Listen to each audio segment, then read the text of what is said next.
Well, who made up these rules anyway?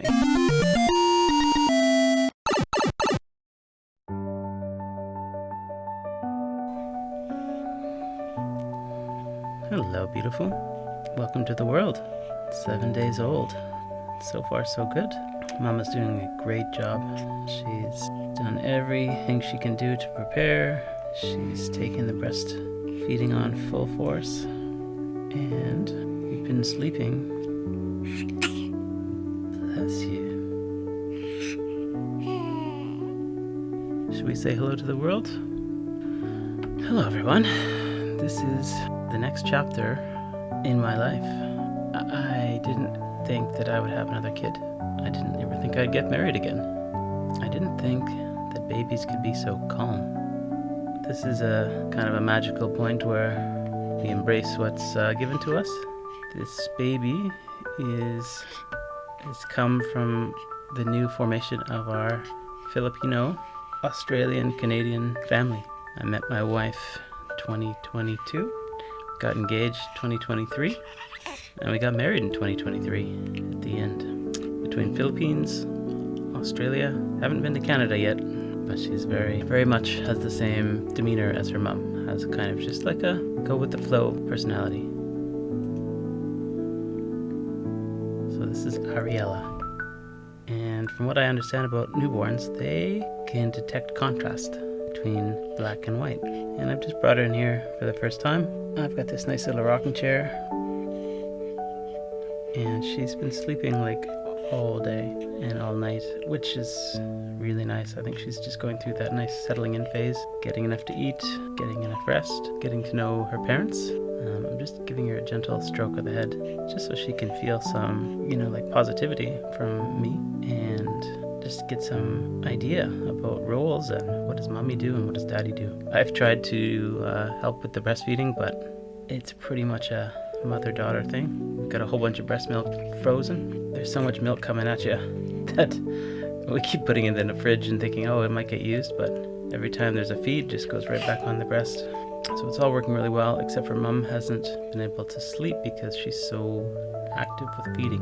But I think there can be a nice complement between mom and dad and the different tones.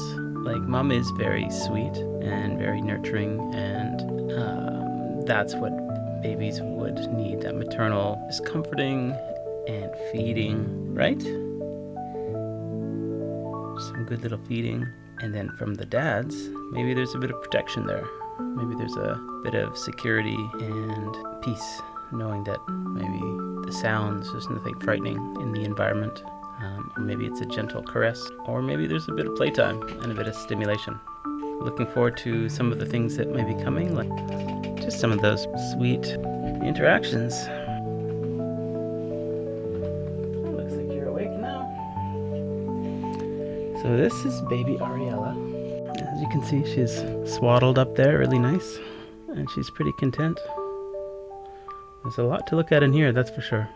Shiny things, lights and darks. It's the perception that's interesting. What do they perceive? How much is just feeling? I know different parents go through different things. Sometimes they have more physical challenges about tummy, comfort, sleep, ability to sleep. But right now, we're just thankful that we're on day 7 and we're looking out for things. We had a little bit of a check today on breathing patterns. She's so peaceful and content, but you start to look for things like, why is she breathing so quickly? Is that normal? And then it sort of goes quiet, and you're wondering, why is there no breathing? Well, there's just cycles. At this point, it's nice. There's so many milestones between my wife and I. Between first meeting, which was an online meeting, and then flying to the Philippines, which is where she's from, which is sort of like unorthodox, and most people would kind of frown on that and saying, well, how's that going to be? How's that going to work? What are you going to have in common, right? But sometimes when you have tried everything else, or a lot of things, you start to question who made up these rules anyway? Who's to say that you need to settle down with somebody from your own race or your own town or city where you're from? You can certainly take a chance on things. And baby's here because we've basically settled and created a family unit. So a solid relationship, which was long distance, led to meeting in person, which led to building trust and exploring personalities and life goals. That's right, got some activity there. And it's not easy bringing someone outside their country into another country. Those governments don't make that easy, do they? But let's get a nice comfortable position. There's some pretty magical moments to be able to essentially bridge the gap between the two families of two different backgrounds, both good people, good families, but language alone. So we both, Ella and I, had to be pioneers like that. Take a chance. Don't be afraid to take a chance and try things. We managed to celebrate the everyday. So we really got to appreciate spending time together and the peace that we would bring to each other. Everything's a trade-off, or I guess everyone gets something from an arrangement, if you want to call it that. But two people bring different things to a relationship, hopefully complementary. And so we celebrated a nice wedding, and we used some technology to live stream it to the world, friends and family. Make an effort to bring people along, because if you try to find your own little escape, I think you will need people along when it comes to situations like this. Get their blessing, and it feels very good to be welcomed into the Filipino family. I know.